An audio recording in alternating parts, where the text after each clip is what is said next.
Y 43 de la mañana está con nosotros Lorenzo Ramírez. Lorenzo, ¿qué tal? Muy buenos días. ¿Qué tal? Buenos días, José Antonio, ¿cómo estás? Bueno, nos ha llamado la atención el viaje de Sánchez a Arabia Saudí. ¿Qué hay atrás oculto? Esa gran democracia, ¿verdad? Que es Arabia Saudí, ¿no?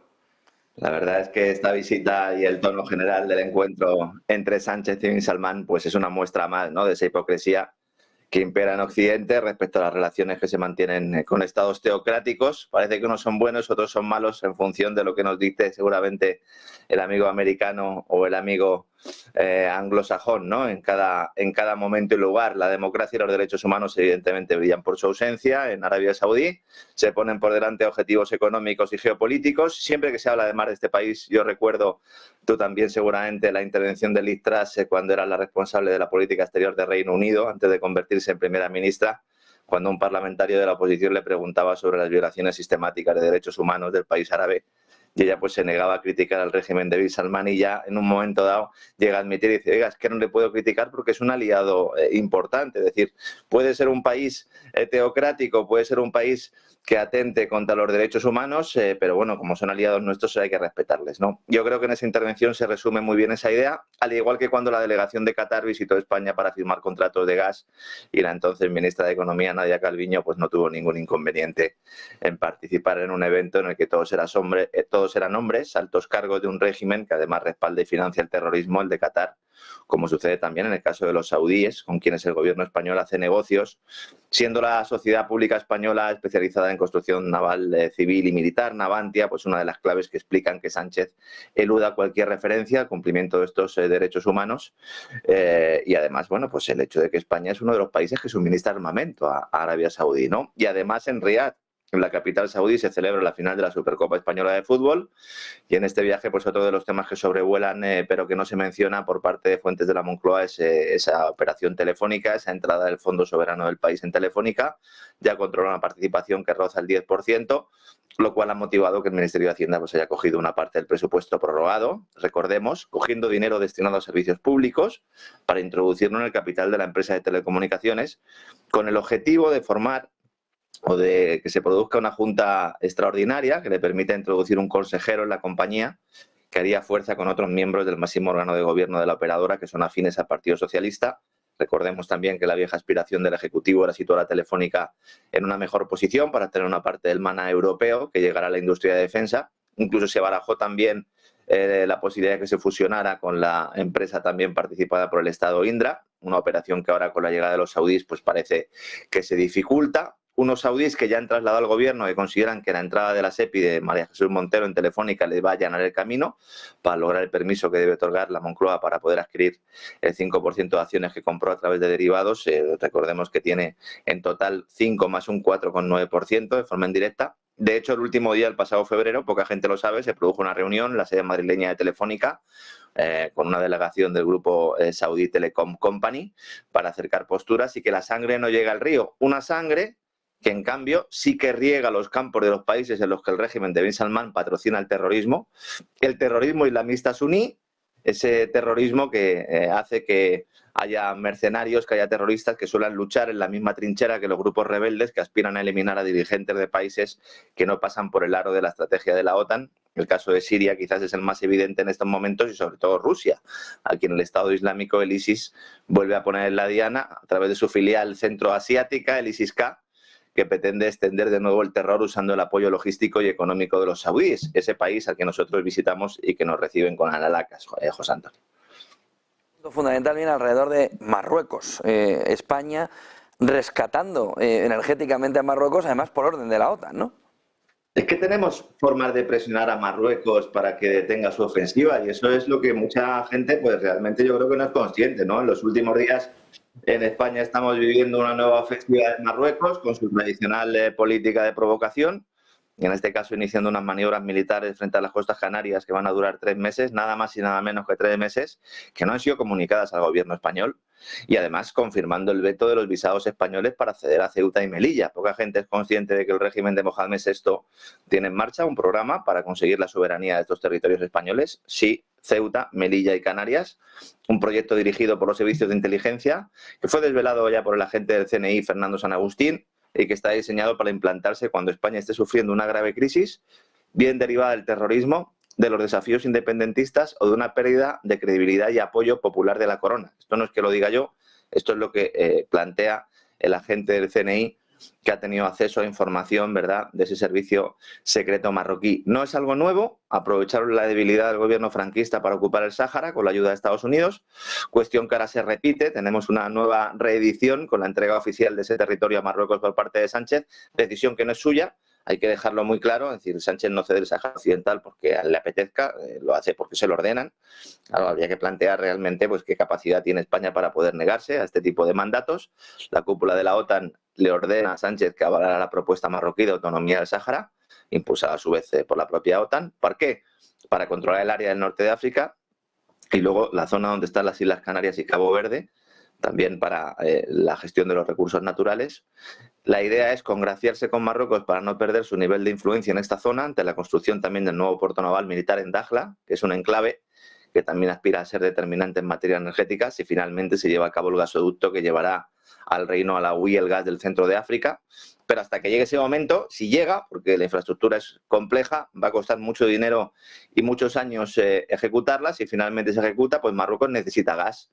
¿Y quién se lo entrega? España. Se lo envía a España por el gasoducto del Magreb, porque Argelia dejó de enviarle su gas precisamente cuando Sánchez entregó el Sáhara Occidental a Mohamed VI. Y es por eso que los envíos de gas de España a Marruecos se han disparado un 60% a través de esa tubería que hasta octubre del año 2021, recordemos, bombeaba gas desde el yacimiento de Hassi Armel, el más grande de Argelia, hasta entrar en Tarifa, en Cádiz, pasando por Marruecos. Y Marruecos, bueno, pues obtenía no solo dinero por ese derecho de paso, sino también el propio hidrocarburo. En el último año y medio, el uso de ese gasoducto va a la dirección contraria. Mucha gente se pregunta si está vendiendo España el gas a Marruecos. En teoría, oficialmente no es así. España pone al servicio de Marruecos, al igual que otros socios como Italia, su red de regasificación para los metaneros, los buques metaneros que compraría Marruecos para su suministro y también el tramo de su gasoducto para que los barcos descarguen el gas natural licuado en plantas como las de Huelva o Cartagena, para que el gas natural luego se pueda enviar a través del Magreb. Esta infraestructura está ahora mismo en 90% de su capacidad, para que te hagas una idea un poco, ¿no?, del suministro que se está produciendo. Y el problema aquí es que Argelia no crea al gobierno español y piensa que es parte del gas argelino el que llega a Marruecos utilizando la intermediación española, ¿no? Entonces, si en algún momento Argel considera que se ha violado la promesa, entonces cortará el suministro a España. Y luego, a medio plazo, el problema es inevitable y lo están ya destacando en medios de comunicación en Francia, en Alemania, porque Argelia ha llegado a acuerdos con Italia y Alemania para que sean estos países quienes lleven el gas del país al centro de Europa, sustituyendo al hidrocarburo ruso, y esto supone que España va a perder la oportunidad histórica que tiene para convertirse en un actor energético, pues gracias a sus infraestructuras, sobre todo gasistas, en materia de regasificación. Y la pregunta que nos hacemos siempre cuando analizamos esto es: ¿a qué intereses están sirviendo los políticos españoles? Porque lo normal en este entorno sería utilizar la dependencia que tiene Marruecos de las infraestructuras españolas para emplearlas como medida de presión, deteniendo las ansias coloniales de un vecino del sur que sigue apretando las tuercas, utilizando el narcotráfico, utilizando la inmigración irregular, utilizando las maniobras militares prácticamente frente a las costas canarias. ¿Por qué hace esto Marruecos? Bueno, pues porque es consciente de que el amigo americano y la cúpula de Bruselas están de su parte. Y en todo este movimiento geopolítico, quien tiene todas las de ganar, fíjate, es Italia, que ha firmado un importante acuerdo de colaboración con Argelia para que sean ellos, los italianos, quienes realicen ese papel de hub energético para el centro de Europa. Además, están modernizando gasoductos, la zona que, sobre todo, que une Italia con Austria y Alemania, para adaptarlos también al transporte de gas a medio plazo y de hidrógeno verde procedente de Argelia, ¿no? Entonces, la crisis entre Argelia y España puede tener repercusiones a muy largo plazo y va a repercutir en la futura configuración del abastecimiento energético de Europa. Y entonces nos echaremos las manos a la cabeza y nos daremos cuenta de que tenemos otra oportunidad perdida, ¿no? Energía, nos lleva a la cabeza los criterios ESG. ¿Qué ha pasado con ellos 2 años después del inicio de 2 años y algo después del inicio de la guerra de Ucrania?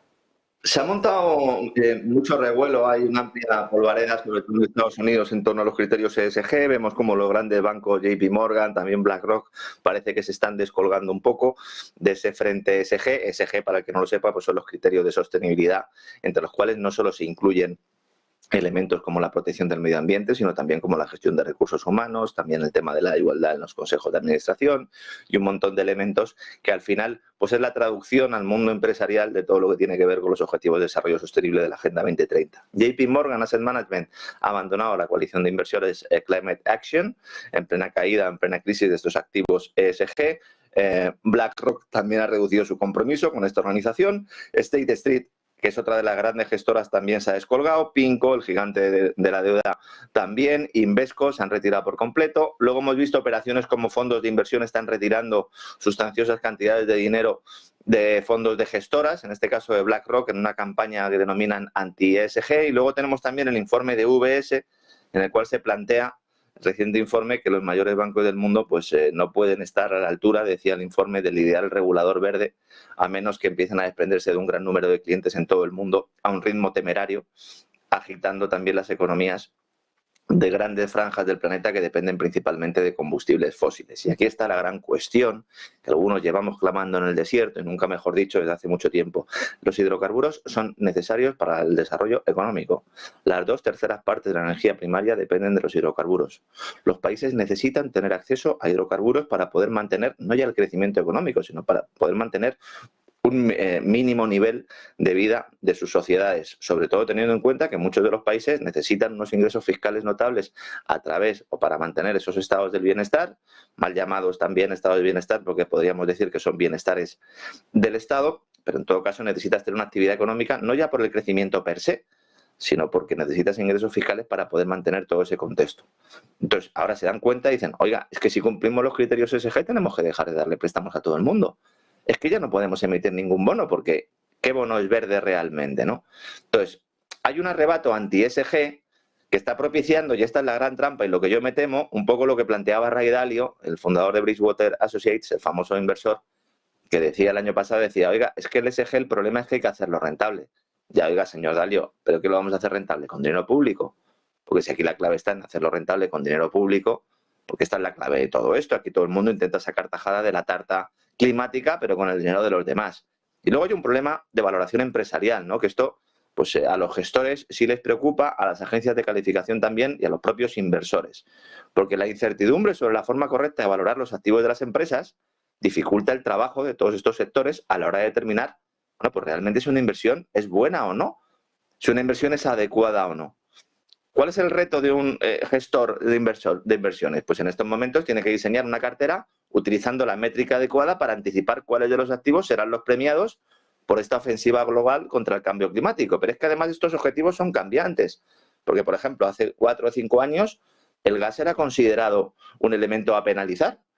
Sin embargo, después de que se incluyera la taxonomía de la Unión Europea como fuente de energía compatible con la lucha contra el cambio climático, ya me dirán nuestros amigos por qué, pues realmente pasa a ser, ¿no?, un elemento fundamental y un elemento que no solo no penaliza, sino que beneficia. Entonces, hay parámetros estándar, como los denominados criterios ESG, pero el enorme terreno que abarcan pues dificulta la tarea de acotar los activos en función de su rentabilidad esperada, ¿no? Porque es que, insisto, es que afectan incluso a ámbitos como la tecnología, la sanidad, la educación. Entonces, no hay parámetros suficientes y sobre todo estables, que no sean cambiantes, para poder realizar una valoración tradicional. Entonces, el endeudamiento, la generación de caja, el beneficio, los márgenes de negocio, que son los elementos clave para determinar o para calibrar, ¿no?, una inversión, pues pasan a un segundo plano. Y luego tenemos el intento de culpabilizar de este fracaso de la inversión ESG al Partido Republicano de Estados Unidos, que me parece inaudito, sobre todo a raíz de lo sucedido en Texas, ¿no?, cuando ha aprobado una ley para restringir los contratos gubernamentales con empresas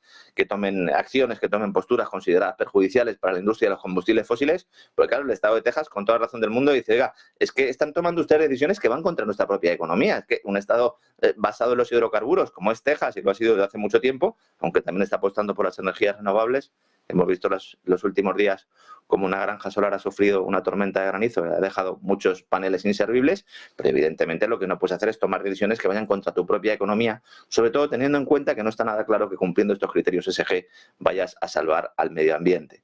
Y también otro elemento que se está poniendo sobre la mesa es que esta campaña anti-ESG o este cártel anti-ESG, como lo están llamando en Estados Unidos, también procede de la guerra de Ucrania, que se le mete en todos los perejiles, en todos los araos, cuando realmente no tiene nada que ver. Necesitamos energía abundante, energía barata. Los hidrocarburos tienen que mantenerse en el mix. Esto no quiere decir que no tenga que haber una apuesta por las renovables, pero va a seguir habiendo demanda de hidrocarburos y por eso los precios no bajan y por eso los precios, de hecho, en los últimos días están subiendo, porque cada vez más el mundo sigue necesitando hidrocarburos. Y esto es una verdad incómoda, utilizando la expresión de Al Gore, pero que evidentemente pues hay que decir, porque si no estaremos cerrando los ojos y tapándonos la cara ante una evidencia más que notable, José Antonio. Capítulo Milei, Lorenzo. Milei en CNN nunca se habló, dice, de dolarización. Yo la verdad es que me sigue sorprendiendo este hombre y fíjate que estoy crítico con él, pero no pensaba que fuera a hacer una declaración de este tipo, ¿no? Yo creo que él se explica mal y también eso hace pues que el titular sea un poco tramposo, ¿no? Pero desde luego ahora él dice que nunca planteó la dolarización cuando era uno de los elementos centrales de su programa electoral, junto con la reducción del gasto público para controlar la inflación. Ahora dice que se ha propuesto una competencia de moneda dentro del país, lo cual me parece mucho más adecuado, es decir, una competencia de monedas, una competencia en la cual pues el propio Banco Central argentino tenga incentivos, ¿no?, para poder reducir esa emisión monetaria y por lo tanto evitar esa devaluación, pero lo que se ha producido al fin y al cabo es una devaluación. Entonces, en esta competencia entre monedas, lo que plantea Milei es que es probable que se llegue a imponer el dólar, pero que su intención no era dolarizar la economía, ¿no? A ver, esto hay que tener muy claro una cuestión. La dolarización se ha puesto en una especie de altar y la dolarización, sobre todo en el corto plazo, tendría problemas graves para la economía argentina en el caso de que pudieran dolarizar, porque en la práctica la moneda oficial es en la que se cobran los impuestos y con la que se paga el gasto público. Entonces, hay muchos argentinos que no podrían pagar sus impuestos en dólares, evidentemente, ¿no? Otros no estarían dispuestos a pagarlos en dólares, aunque los tuvieran, porque en su mayoría los tienen en el extranjero, con lo cual no los van a traer para pagar impuestos, ¿no? El resultado es que la recaudación fiscal sufriría aún más y el Estado, hasta que resuelva ese problema, tendría que pagar el gasto público en una moneda que no recauda y que no puede emitir, que no tiene, que es el dólar. Entonces, ¿cómo consigues esto? Pues obteniéndolo de fuera, mediante un préstamo gigantesco de dólares, bien del Fondo Monetario Internacional o bien del propio Banco Central de los Estados Unidos, de la Reserva Federal, a través de una línea de swaps o de intercambio de divisas. A partir de ahí, lo que tendría que hacer Argentina sería poner impuestos a las exportaciones, que se realizan en dólares, para ir pagando ese gasto público, para ir financiando y para ir devolviendo esos préstamos en dólares, porque los dólares no te los regalarían. Pero esto no parece factible y a medio plazo, evidentemente, no sería una buena idea, porque generas un problema grave para la propia competitividad de tu propia economía si estás poniendo impuestos. Otra opción es hacer privatizaciones. Pero claro, si las privatizaciones las vas a hacer a dedo y se las vas a entregar a determinados gestores, amigos de Wall Street, no quiero mirar a nadie, señores de BlackRock, para que de alguna manera intercedan en la concesión de estos préstamos, bueno, pues esto puede ser una herramienta política, pero desde luego choca frontalmente con las ideas de la libertad. Se puede renunciar a una política monetaria propia, ligando una moneda, tu moneda a lo que haga el dólar, pero eso permite obtener ingresos emitiendo y también con los intereses de las reservas en otra moneda. Pero eso es establecer una disciplina cambiaria, no es liquidar la moneda propia. ¿En qué sí está teniendo éxito Milei? Pues a la hora de contener la inflación. Evidentemente todavía es alta la inflación, pero la está conteniendo. ¿Cómo? Con la motosierra, recortando el gasto público. El problema es que en una sociedad clientelar que depende fundamentalmente del gasto público, si tú recortas el gasto público, la gente empieza a morirse de hambre.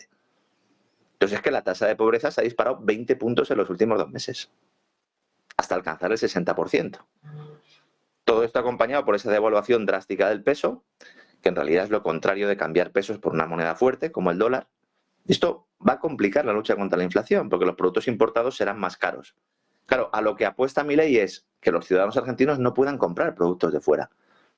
Y esto, bueno, pues es un problema social y puede generar un caos importante. Entonces, tras un periodo caótico, una Argentina menos inestable debería volver a crecer con un superávit fiscal, si lo mantiene, y entonces podría empezar a tener reservas positivas en dólares, pero esto es un camino de espinas, y en ese momento la dolarización, que ya sería factible, entonces ya no la querría nadie, porque ya se habían producido los ajustes y nadie querría dolarizar. Es importante entender que no hay fórmulas mágicas. Los excesos de décadas no se arreglan en pocos meses, y cuando se hacen incluso en pocos años, el coste social, el coste económico y el coste político es enorme. Milei se está dando cuenta de eso, y a lo mejor por esa razón se está acercando a un ejército que hace pocos meses aborrecía, seguramente porque necesite que le proteja en el futuro. Cuidado con la inestabilidad social en Argentina, porque Milei puede acabar siendo un juguete roto. Dios no lo quiera, yo espero que no sea así, pero no hay que perder de vista esa opción. Y entonces habrá muchos que digan, bueno, ¿veis cómo os habéis equivocado al echaros en las manos de Estados Unidos? Y ahí va a haber una pelea importante, José Antonio. Muchísimas gracias, Lorenzo Ramírez. Buen día y buen negocio. Igualmente, un abrazo. Ojo a lo que se va viendo durante